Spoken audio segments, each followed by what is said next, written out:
Henry, when you see that the Broncos want to talk with Vance Joseph, what do you think? Ugh. No, I don't. That right there just summed up pretty much how Broncos country seems to feel on the internet. It's just why. Like, he's not a bad defensive coordinator.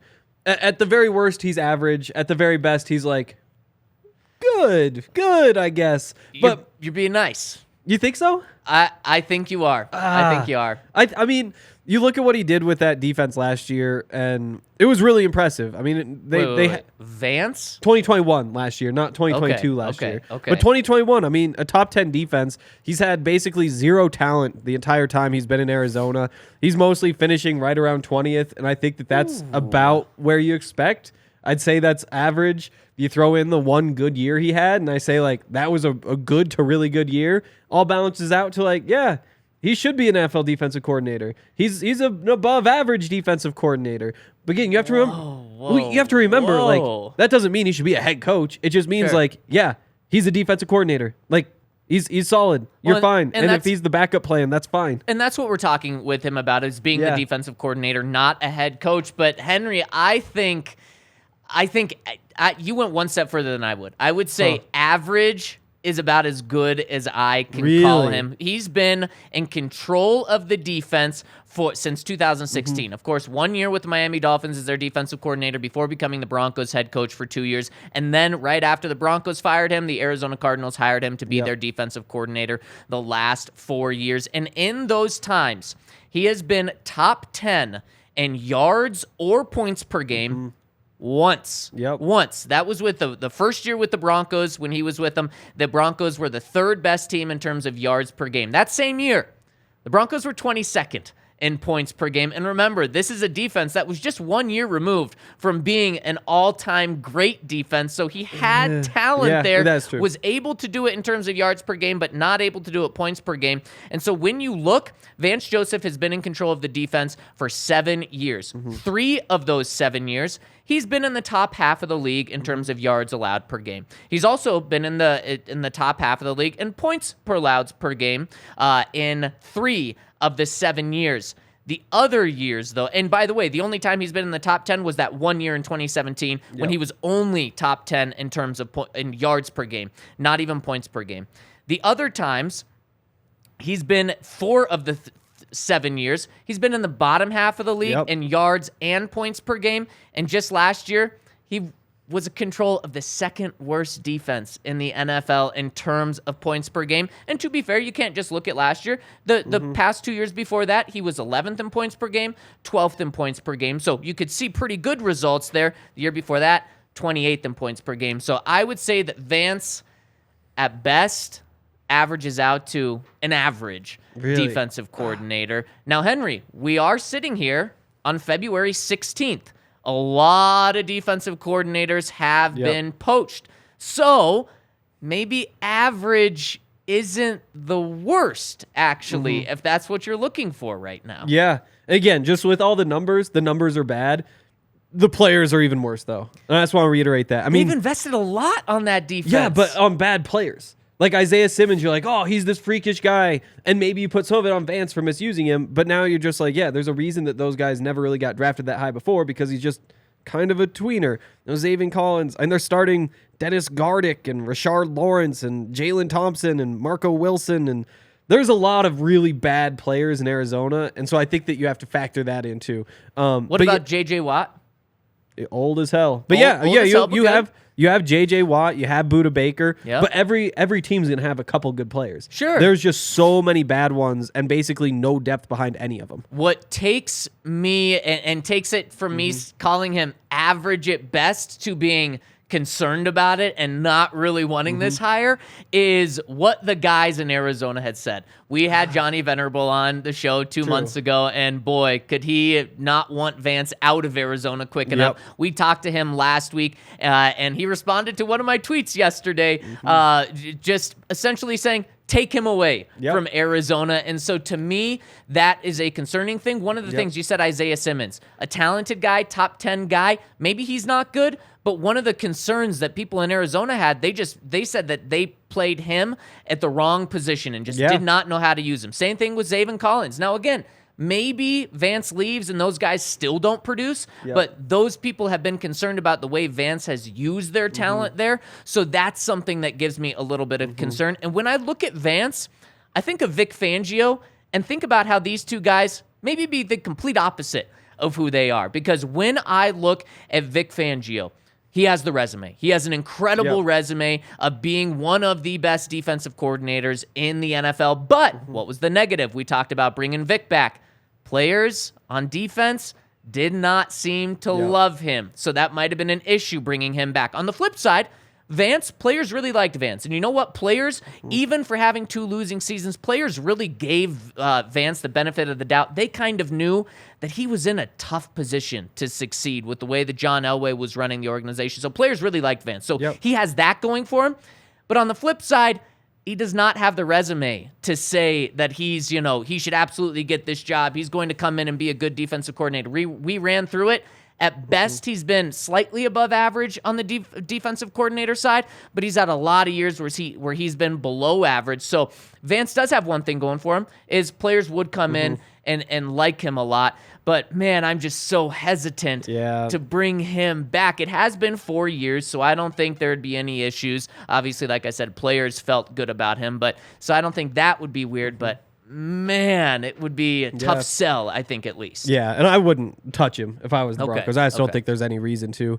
There's plenty of options out there. But, I mean, it doesn't even matter if the players like him at this point. Like, he's a coordinator. He goes and sits in his office and schemes and has, like, his one meeting a day. It's not like he's the DB's coach who's out there with the players on the field when they're practicing, in the meeting rooms with them all day, talking. Like, the coordinators just don't really have their hands on the players all that much. And so if that's his big strength...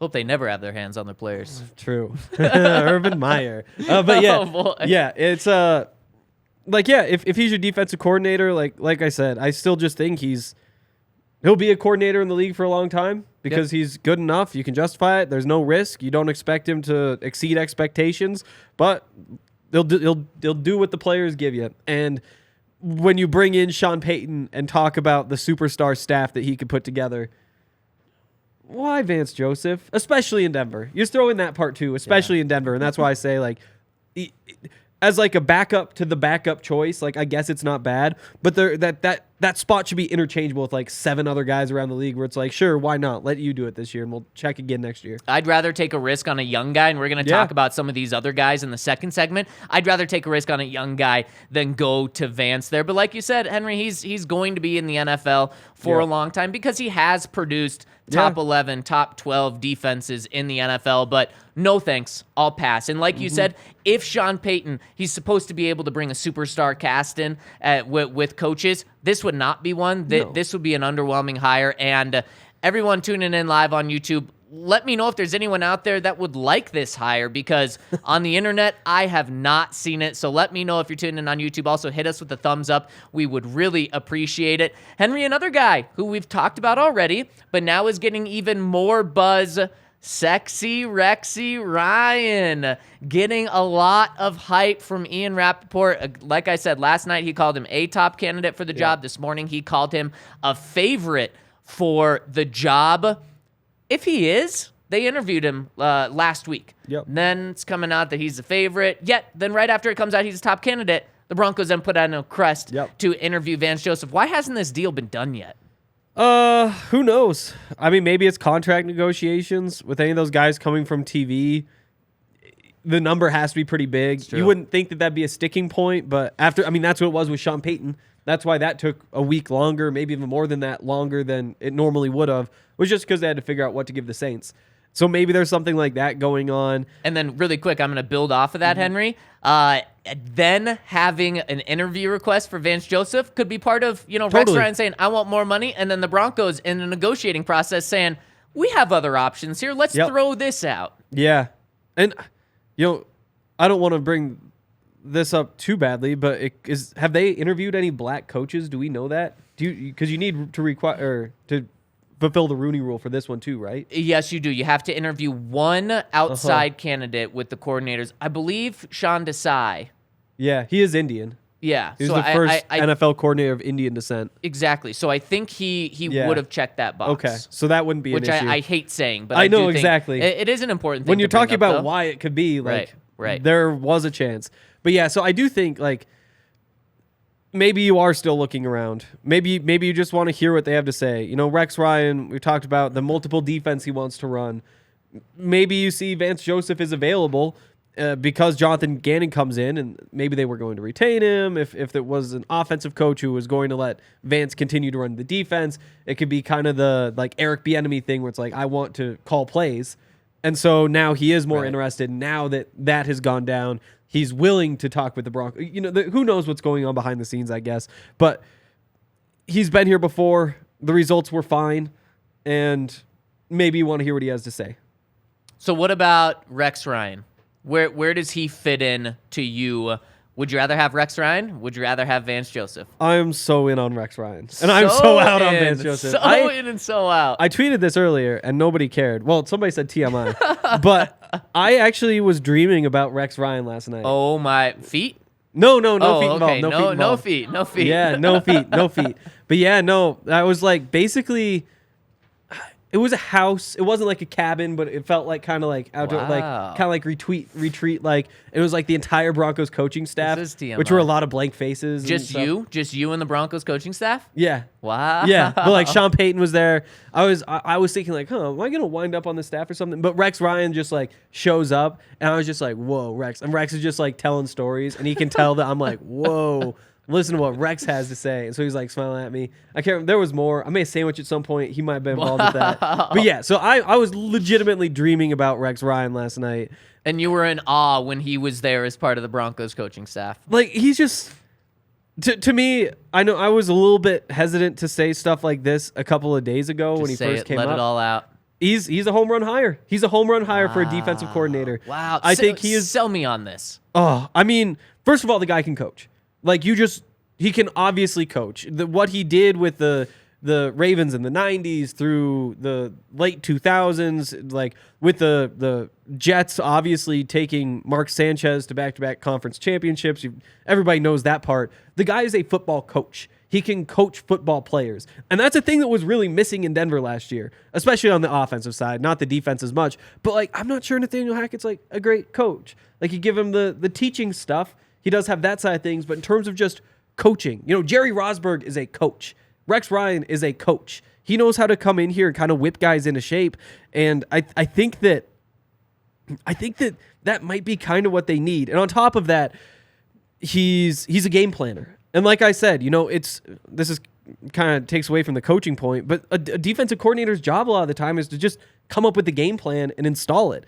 And what Rex Ryan is one of the very, very, very best at is exactly that. You know, that's why we changed the 3-4 defense that Baltimore is running into that multiple 4-3 into the multiple 3-4, so you can have the 3-4 looks, the 4-3 looks, all that sort of stuff. You know, same thing in Buffalo. They were running a 4-3. He comes in and changes it to that same 3-4 hybrid, and the results aren't great there.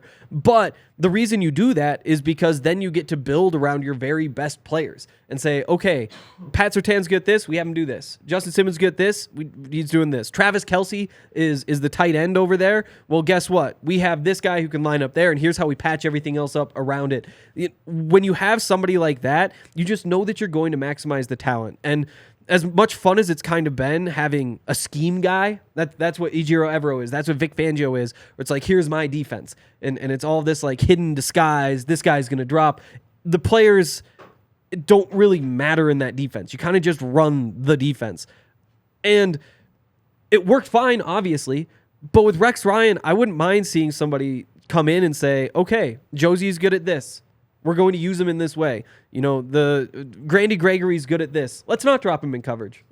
Maybe you have to in a couple of the 3-4 looks just to keep him honest, but let's really focus on getting him going forward. And I do think that Rex Ryan, it's a lot like Sean Payton offensively. Like, it's so matchup based and so much can change from week to week that, especially compared with the other guys, I'd be super down at this point. Vic Fangio would have been close. Man, Henry, you bring up, you're able to sell Rex Ryan good. so good. well.